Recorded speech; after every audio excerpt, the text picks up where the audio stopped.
Hi friends, ಎಲ್ಲರಿಗೂ ನಮ್ಮ YouTube channel ಕಡೆಯಿಂದ ಸ್ವಾಗತ. ನಾವು ಇವತ್ತಿನ ವಿಡಿಯೋದೊಳಗೆ 2026ರ ಪದ್ಮ ಪ್ರಶಸ್ತಿಗಳು ಯಾವ ಯಾವ ಸಾಧಕರಿಗೆ ಅನಾವರಣೆ ಮಾಡಿದ್ದಾರೆ ಅಂತ ಒಂದು ಸ್ವಲ್ಪ ಮಾಹಿತಿಯನ್ನು ನೋಡ್ತಾ ಹೋಗೋಣ ಸ್ನೇಹಿತರೆ. ಅಂದರೆ ಮೊನ್ನೆ ದಿನ ಜನವರಿ 26 77ನೇ ಗಣರಾಜ್ಯೋತ್ಸವದ ಹಿಂದಿನ ದಿನ ಸ್ನೇಹಿತರೆ, ಈ ಪ್ರಶಸ್ತಿಗಳನ್ನು ಯಾರಿಗೆ ನೀಡಬೇಕಂತ ಒಂದು ಆಯ್ಕೆಯನ್ನು ಮಾಡಿದ್ದಾರೆ. ಹಾಗಾದರೆ ಈ ವರ್ಷದ ಪ್ರಶಸ್ತಿಯಲ್ಲಿ ಯಾವ ಯಾವ ಸಾಧಕರಿಗೆ ನೀಡಿದ್ದಾರೆ ಮತ್ತು ಅದರ ಜೊತೆಗೆ ನಮ್ಮ ಕರ್ನಾಟಕದ ಸಾಧಕರಿಗೆ ಎಷ್ಟು ಮಂದಿಗೆ ಈ ಪ್ರಶಸ್ತಿಯನ್ನು ನೀಡಿದ್ದಾರೆ ಅಂತ ಒಂದು ಸ್ವಲ್ಪ ಮಾಹಿತಿಯನ್ನು ತಿಳ್ಕೊತಾ ಹೋಗೋಣ. ಹಾಗಾದ್ರೆ ಮೊದಲನೇದಾಗಿ ಇಲ್ಲಿ ಸ್ನೇಹಿತರೆ, 2026ರ ಎಷ್ಟನೇದು 2026ರ 77ನೇ ಗಣರಾಜ್ಯೋತ್ಸವದ ಮುನ್ನಾ ದಿನದಂದು ಅಂದರೆ ಹಿಂದಿನ ದಿನದಂದು ನಮ್ಮ ಭಾರತದ ರಾಷ್ಟ್ರಪತಿಗಳು ಒಟ್ಟು 131 ಈ ವರ್ಷದ ಪ್ರಶಸ್ತಿಗಳೆಷ್ಟು 131 ಪದ್ಮ ಪ್ರಶಸ್ತಿಗಳನ್ನು ನೀಡಲು ಅನುಮೋದನೆಯನ್ನು ನೀಡಿದ್ದಾರೆ. ಹಾಗಾದರೆ ಇದರೊಳಗೆ ಪದ್ಮ ಪ್ರಶಸ್ತಿ ಒಳಗೆ 3 ವಿಧದ ಪದ್ಮ ಪ್ರಶಸ್ತಿಗಳು ಬರ್ತವ.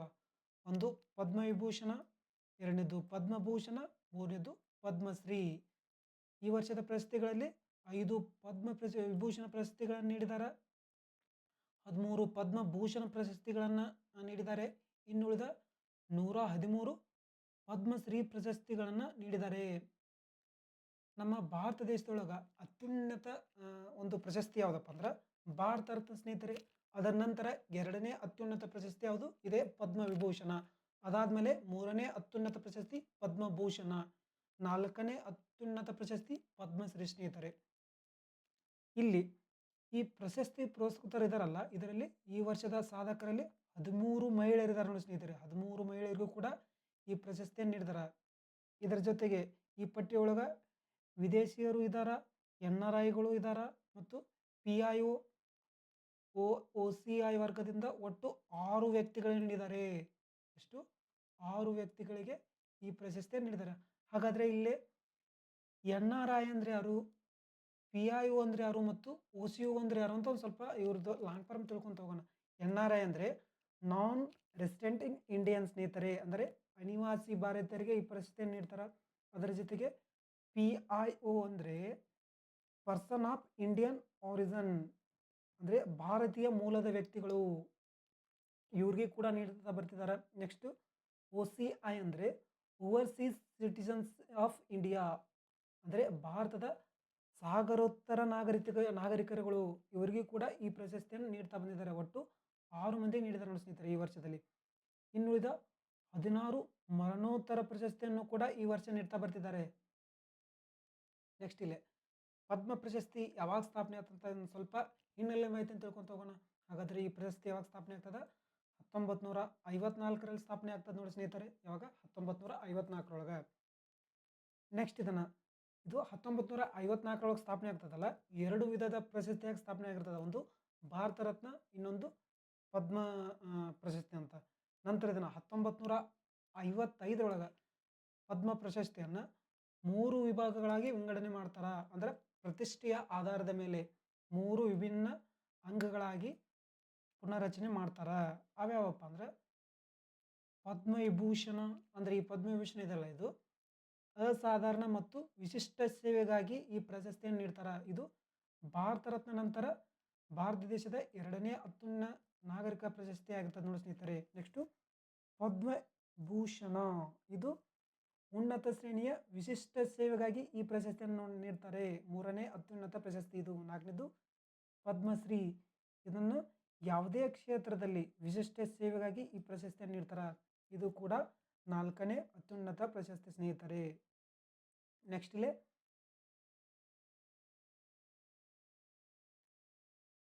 ಈ ಪ್ರಶಸ್ತಿ ವ್ಯಾಪ್ತಿ ಒಂದು ಸ್ವಲ್ಪ ತಿಳ್ಕೊತ ಹೋಗೋಣ. ಅಂದರೆ ಯಾವ ಯಾವ ಕ್ಷೇತ್ರದಲ್ಲಿ ಸಾಧನೆ ಮಾಡಿದವರಿಗೆ ಪ್ರಶಸ್ತಿಯನ್ನು ನೀಡ್ತಾರಪ್ಪ ಅಂದ್ರೆ ಕಲೆ, ಸಾಮಾಜಿಕ ಕಾರ್ಯ, ಸಾಮಾಜಿಕ ವ್ಯವಹಾರಗಳು, ವಿಜ್ಞಾನ ಮತ್ತು ಎಂಜಿನಿಯರಿಂಗ್, ನಾಗರಿಕ ಸೇವೆ ಮತ್ತು ಇನ್ನು ಹೆಚ್ಚಿನವನ್ನು ಕೂಡ ಒಳಗೊಂಡ ಒಂದು ವೈವಿಧ್ಯಮಯ ವಿಭಾಗಗಳಲ್ಲಿ ಸೇವೆಯನ್ನು ಮಾಡಿದವರಿಗೆ ಈ ಪ್ರಶಸ್ತಿಯನ್ನು ಪ್ರತಿ ವರ್ಷ ನೀಡ್ತಾ ಬರ್ತಾರೆ.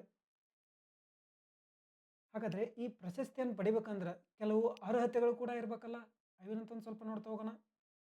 ಏನಪ್ಪ ಅಂದ್ರೆ ಈ ಪ್ರಶಸ್ತಿಯನ್ನು ಪಡೆಯಲು ಭಾರತೀಯ ನಾಗರಿಕರಾಗಿರ್ಬೋದು, ವಿದೇಶಿಯರಾಗಿರ್ಬೇಕು ಮತ್ತು NRIಗಳಾಗಿರ್ಬೇಕು. NRI ಅಂದರೆ 9 ರೆಸಿಡೆಂಟ್ ಆಫ್ ಇಂಡಿಯಾ.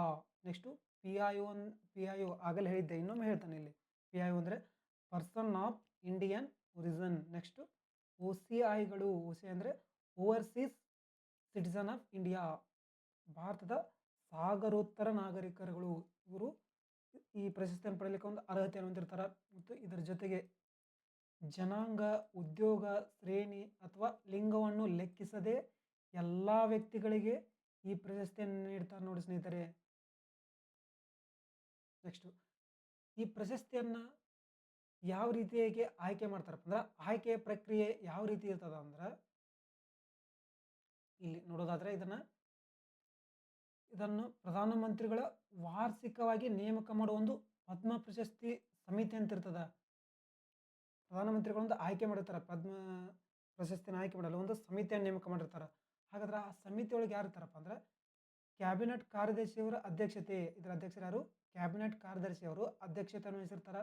ಇದರ ಜೊತೆಗೆ ಗೃಹ ಕಾರ್ಯದರ್ಶಿ ಕೂಡ ಇರ್ತಾರ ಮತ್ತು ರಾಷ್ಟ್ರಪತಿಗಳ ಕಾರ್ಯದರ್ಶಿ ಇರ್ತಾರ. ಅದರ ಜೊತೆಗೆ 4 ರಿಂದ 6 ಗಣ್ಯ ವ್ಯಕ್ತಿಗಳು ಸೇರಿ ಇದನ್ನು ಒಳಗೊಂಡು ಒಂದು ಆಯ್ಕೆ ಸಮಿತಿ ಇರ್ತದ. ಈ ಆಯ್ಕೆ ಸಮಿತಿಯ ಶಿಫಾರಸಿನ ಅಂತಿಮ ಅನುಮೋದನೆಯೊಂದಿಗೆ ಪ್ರಧಾನಮಂತ್ರಿ ಮತ್ತು ಭಾರತದ ರಾಷ್ಟ್ರಪತಿಗಳಿಗೆ ಒಂದು ವರದಿಯನ್ನು ಸಲ್ಲಿಸಿದಾದ್ಮೇಲೆ ಈ ಪ್ರಶಸ್ತಿಯನ್ನು ನೀಡ್ತಾ ಬರ್ತಾರೆ. ನೆಕ್ಸ್ಟು ಈ ವರ್ಷದ ಒಂದು ಪದ್ಮ ಪ್ರಶಸ್ತಿಗಳ ಬಗ್ಗೆ ಒಂದು ಸಂಪೂರ್ಣ ಮಾಹಿತಿ ನೋಡೋಣ. ಹಾಗಾದ್ರೆ ಈ ವರ್ಷದ ಪದ್ಮ ಪ್ರಶಸ್ತಿ ಒಳಗೆ ಪದ್ಮವಿಭೂಷಣ ಪ್ರಶಸ್ತಿ ಎಷ್ಟು ಸಾಧಕರಿಗೆ ನೀಡಿದಾರಪ್ಪ ಅಂದ್ರೆ 5 ಸಾಧಕರಿಗೆ ನೀಡಿದ್ದಾರೆ. ಇದು ಭಾರತ ದೇಶದ 2ನೇ ಅತ್ಯುನ್ನತ ಪ್ರಶಸ್ತಿ. ಹಾಗಾದ್ರೆ ಯಾರ್ಯಾರಿಗೆ ನೀಡಿದಾರಪ್ಪ ಅಂದ್ರೆ, ಇವುಗಳ ಬಗ್ಗೆ ಒಂದು ಸ್ವಲ್ಪ ಮಾಹಿತಿಯನ್ನು ನೀವು ತಿಳ್ಕೊಬೇಕಾಗ್ತದ. ಮಧ್ಯದಲ್ಲಿ ಧರ್ಮೇಂದ್ರ ಸಿಂಗ್ ಡಿಯೋಲ್ ಸ್ನೇಹಿತರೆ, ಇವರಿಗೆ ಮರಣೋತ್ತರ ಈ ಪ್ರಶಸ್ತಿಯನ್ನು ನೀಡಿದಾರ. ಹಾಗಾದ್ರೆ ಇವರು ಯಾವ ರಾಜ್ಯದವರು? ಮಹಾರಾಷ್ಟ್ರ ರಾಜ್ಯದವರು ನೋಡಿ ಸ್ನೇಹಿತರೆ. ಇವರಿಗೆ ಕಲೆ ಕ್ಷೇತ್ರದೊಳಗೆ ಈ ಪ್ರಶಸ್ತಿಯನ್ನು ನೀಡಿದಾರ. Next Shri K T Thomas, ಇವರಿಗೆ ಸಾರ್ವಜನಿಕ ವ್ಯವಹಾರಗಳ ಒಂದು ಸಾಧನೆಗಾಗಿ ಈ ಪ್ರಶಸ್ತಿಯನ್ನು ನೀಡಿದಾರ. ಇವರು ಕೇರಳದವರು. Next Shrimati N R Rajamma, ಇವರು ಕೂಡ ಕಲೆ ಒಂದು ಕ್ಷೇತ್ರದ ಸಾಧಕರಾಗಿದ್ದಾರೆ. ಇವರಿಗೆ ಉತ್ತರ ಪ್ರದೇಶ ನೋಡಿ ಸ್ನೇಹಿತರೆ ಇವರು. ನೆಕ್ಸ್ಟು ಶ್ರೀ ಪಿ ನಾರಾಯಣ್ ಸ್ನೇಹಿತರೆ, ಇವರಿಗೆ ಸಾಹಿತ್ಯ ಮತ್ತು ಶಿಕ್ಷಣ ಒಂದು ಸಾಧನೆಗಾಗಿ ಆ ಕ್ಷೇತ್ರದೊಳಗೆ ಸಾಧನೆ ಮಾಡೋದಕ್ಕೆ ಈ ಪ್ರಶಸ್ತಿಯನ್ನು ನೀಡಿದ್ದಾರೆ. ಇವರು ಕೇರಳದವರು. ನೆಕ್ಸ್ಟು ಶ್ರೀ ವಿ ಎಸ್ ಅಚ್ಯುತಾನಂದನ್, ಇವರಿಗೆ ಮರಣೋತ್ತರ ಪ್ರಶಸ್ತಿ ನೀಡಿದ್ದಾರೆ. ಇವರಿಗೆ ಯಾವ ಕ್ಷೇತ್ರದೊಳಗೆ ನೀಡ್ತಾ ಬಂದಿರ್ತಾರಪ್ಪ ಅಂದ್ರೆ, ಸಾರ್ವಜನಿಕಗಳ ವ್ಯವಹಾರ ನೋಡಿ ಸ್ನೇಹಿತರೆ. ಇವರು ಕೂಡ ಕೇರಳ ರಾಜ್ಯದವರು. ಈ ವರ್ಷದಲ್ಲಿ ಪದ್ಮವಿಭೂಷಣ ಪ್ರಶಸ್ತಿ ಎಷ್ಟು ಆನರ್ ಮಾಡಿದಾರಪ್ಪ ಅಂದ್ರೆ 5 ಪ್ರಶಸ್ತಿಗಳನ್ನು ನೀಡ್ತಾ ಬಂದಿದ್ದಾರೆ. ನೆಕ್ಸ್ಟು ಪದ್ಮವಿಭೂಷಣ ಒಟ್ಟು 13 ಪ್ರಶಸ್ತಿಗಳನ್ನು ನೀಡ್ತಾ ಬಂದಿದ್ದಾರೆ ಸ್ನೇಹಿತರೆ. ಇಲ್ಲಿ ಪಟ್ಟಿ ಕೊಟ್ಟಿದ್ದೇನೆ ನೋಡಿ. ಇದರಲ್ಲಿ ಈ ಪ್ರಶಸ್ತಿ ಒಳಗೆ ನಮ್ಮ ಕರ್ನಾಟಕ ಕೇವಲ ಒಬ್ಬರಿಗೆ ಮಾತ್ರ ನೀಡಿದಾರ. ಅವ್ರು ಯಾರಪ್ಪ ಅಂದ್ರೆ ಶ್ರೀ ಶತಾವಧಾನಿ ಆರ್ ಗಣೇಶ್ ಸ್ನೇಹಿತರೆ. ಇವರು ಕಲೆ ಕ್ಷೇತ್ರದೊಳಗೆ ಸಾಧನೆ ಮಾಡೋದಕ್ಕೆ ಈ ಪ್ರಶಸ್ತಿಯನ್ನು ನೀಡ್ತಾ ಬಂದಿದ್ದಾರೆ. ಕರ್ನಾಟಕದ ಒಬ್ಬ ಸಾಧಕರಿಗೆ ಭಾರತ ದೇಶದ 3ನೇ ಅತ್ಯುನ್ನತ ಪ್ರಶಸ್ತಿ ಯಾವುದು? ಪದ್ಮವಿಭೂಷಣ. ಈ ಪ್ರಶಸ್ತಿಯನ್ನು ನೀಡ್ತಾ ಬಂದಿದ್ದಾರೆ. ಹಾಗಾದ್ರೆ ಈ ವರ್ಷದ ಪ್ರಶಸ್ತಿ ಒಳಗೆ ಒಟ್ಟು 13 ಪದ್ಮಭೂಷಣ ಪ್ರಶಸ್ತಿಗಳು ನೀಡ್ತಾ ಬಂದಿದ್ದಾರೆ. ನೆಕ್ಸ್ಟು ಪದ್ಮಶ್ರೀ, ಭಾರತ ದೇಶದ 4ನೇ ಅತ್ಯುನ್ನತ ಪ್ರಶಸ್ತಿ. ಇದನ್ನು ಈ ವರ್ಷ 113 ಸಾಧಕರಿಗೆ ನೀಡ್ತಾ ಬಂದಿದ್ದಾರೆ. ಇದರಲ್ಲಿ ನಮಗೆಲ್ಲ ಬೇಡ, ಈ ವರ್ಷದ ಪ್ರಶಸ್ತಿ ಒಳಗೆ ಕರ್ನಾಟಕದ ಎಷ್ಟು ಸಾಧಕರುಗಳಿಗೆ ಅಥವಾ ಸೇವೆಯನ್ನು ಮಾಡಿದವರಿಗೆ ಪದ್ಮಶ್ರೀ ಪ್ರಶಸ್ತಿಯನ್ನು ನೀಡಿದ್ದಾರೆ ಅಂತ ನೋಡ್ತಾ ಬರೋದಾದರೆ, ಒಟ್ಟು 7 ಸಾಧಕರಿಗೆ ಈ ಪ್ರಶಸ್ತಿಯನ್ನು ನೀಡಿದ್ದಾರೆ. ಅವ್ರು ಯಾರಪ್ಪ ಅಂದ್ರೆ ಶ್ರೀ ಅಂಕೇಗೌಡ ಎಂ, ಇವರು ಸಾಮಾಜಿಕ ಕಾರ್ಯವೊಂದು ಕ್ಷೇತ್ರದೊಳಗೆ ಈ ಪ್ರಶಸ್ತಿಯನ್ನು ನೀಡ್ತಾ ಬಂದಿದ್ದಾರೆ. ಇವರು ನಮ್ಮ ಕರ್ನಾಟಕದ ಸಾಧಕರದ್ದು ಅಷ್ಟೇ ತಿಳ್ಕೊತಿದ್ದೇವೆ ಇಲ್ಲಿ. ನೆಕ್ಸ್ಟು ಡಾಕ್ಟರ್ ಪ್ರಭಾಕರ್ ಬಸವಪ್ರಭು ಕೋರೆ, ಇವರು ಸಾಹಿತ್ಯ ಮತ್ತು ಶಿಕ್ಷಣದಲ್ಲಿ ಸೇವೆಯನ್ನು ಮಾಡಿದ್ದಕ್ಕೆ ಈ ಪ್ರಶಸ್ತಿ ನೀಡ್ತಾ ಬಂದಿದ್ದಾರೆ. Next Shrimati S G Sushilamma, ಇವ್ರಿಗೆ ಕೂಡ ಒಂದು ಸಾಮಾಜಿಕ ಕಾರ್ಯಕ್ಷೇತ್ರದೊಳಗೆ ಪ್ರಶಸ್ತಿಯನ್ನು ನೀಡ್ತಾ ಬಂದಿದ್ದಾರೆ. ನೆಕ್ಸ್ಟು ಶ್ರೀ ಶಶಿಶೇಖರ್ ವೆಂಪತಿ, ಇವರಿಗೆ ಸಾಹಿತ್ಯ ಮತ್ತು ಶಿಕ್ಷಣ ಕ್ಷೇತ್ರದೊಳಗೆ ಒಂದು ಸಾಧನೆ ಮಾಡೋದಕ್ಕೆ ಈ ಪ್ರಶಸ್ತಿಯನ್ನು ನೀಡ್ತಾ ಬಂದಿದ್ದಾರೆ.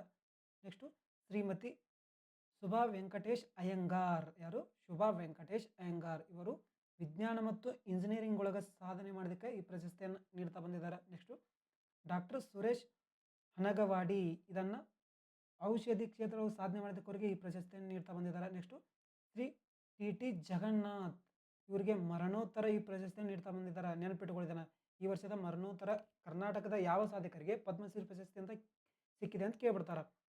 ಅಥವಾ ದೊರೆತಿದೆ ಅಂತ ಕೇಳ್ಬಿಡ್ತಾರೆ. ಇವರಿಗೆ ದೊರೆತಿದೆ ನೋಡಿ ಸ್ನೇಹಿತರೆ. ಇವರಿಗೆ ವ್ಯಾಪಾರ ಮತ್ತು ಕೈಗಾರಿಕೆ ಕ್ಷೇತ್ರದೊಳಗೆ ಸಾಧನೆ ಮಾಡೋದಕ್ಕೆ ಈ ಪ್ರಶಸ್ತಿಯನ್ನು ನೀಡ್ತಾ ಬಂದಿದ್ದಾರೆ. ಹಾಗಾದ್ರೆ ಈ ಪ್ರಶಸ್ತಿಯನ್ನು ಏಪ್ರಿಲ್ ಅಥವಾ ಮಾರ್ಚ್ ಅಥವಾ ಏಪ್ರಿಲ್ ಒಳಗೆ ರಾಷ್ಟ್ರಪತಿ ಭವನದೊಳಗೆ ಈ ಪ್ರಶಸ್ತಿಯನ್ನು ಸನ್ಮಾನ ಮಾಡ್ತಾ ಬರ್ತಾರೆ ಸ್ನೇಹಿತರೆ. Thank you friends. ಈ ಮಾಹಿತಿ ನಿಮಗೆ ಇಷ್ಟವಾಗಿದ್ದರೆ ನಮ್ಮ ಚಾನಲ್ ಆದ ಅಡ್ಡವಾರಿಯಸ್ ಯೂಟ್ಯೂಬ್ ಚಾನಲ್ಗೆ ಲೈಕ್ ಮಾಡಿ, ಶೇರ್ ಮಾಡಿ, ಸಪೋರ್ಟ್ ಮಾಡಿ. ಕೆಳಗಡೆ ಕಮೆಂಟ್ ಬಾಕ್ಸ್ ಒಳಗೆ ನಿಮ್ಮ ಅನಿಸಿಕೆಯನ್ನು ತಿಳಿಸಿ. Once again thank you.